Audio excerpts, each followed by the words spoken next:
Portals into the heart of the Earth, they burn. Bottomless cauldrons fueled by an ancient wrath, bubbling and boiling thousands of miles beneath the surface and just waiting to burst through.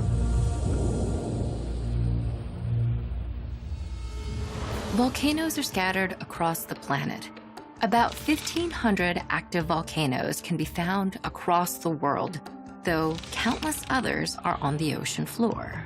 Most volcanoes, whether on land or underwater, are located where tectonic plates meet.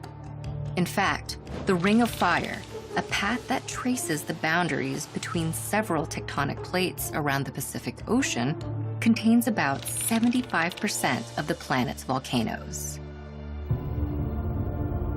There are several types of volcanoes, primarily classified by shape and size.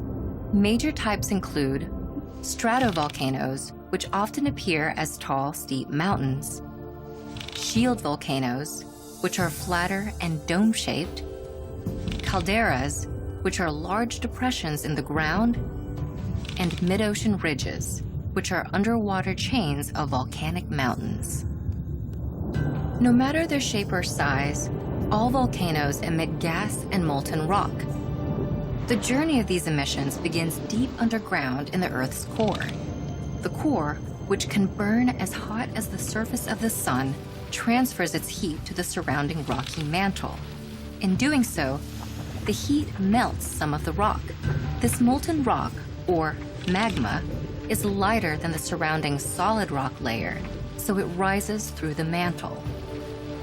The magma then escapes through vents in the Earth's crust, causing volcanic eruptions.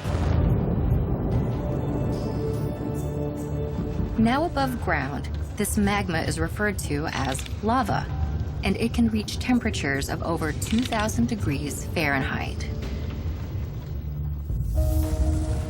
In addition to lava, volcanoes may erupt with searing hot gas formed in the mantle. In a phenomenon called pyroclastic flow, this gas, combined with hot ash, can race down the sides of a volcano as fast as 100 miles per hour, burning everything in its path. To measure and classify eruptions, scientists developed the Volcanic Explosivity Index, or VEI.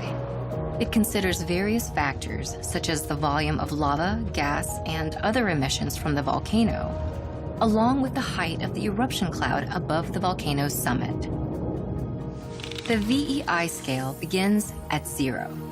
Each successive measurement increases logarithmically, meaning that each magnitude is 10 times more powerful than the one before it.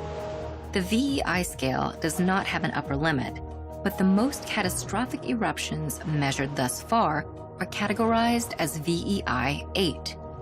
These eruptions occurred thousands and millions of years ago. The most destructive volcanic eruption ever witnessed occurred in Indonesia in 1815. Mount Tambora, a large stratovolcano, erupted with a VEI measurement of 7. The blast caused earthquakes, tsunamis, and pyroclastic flows that decimated the land and took tens of thousands of Indonesian lives. The eruption even destroyed the top of Mount Tambora itself, turning the 13,000-foot tall mountain into a 3,640-foot deep caldera. While volcanoes are some of the most destructive forces of nature, they have also helped make life on Earth possible. Volcanic ash provides nutrients to nearby soil, making the land fertile. And lava, when it cools, hardens into rock and creates new landforms. With heat from the heart of the Earth, volcanoes have helped terraform the planet, making it the rich, dynamic landscape we see today.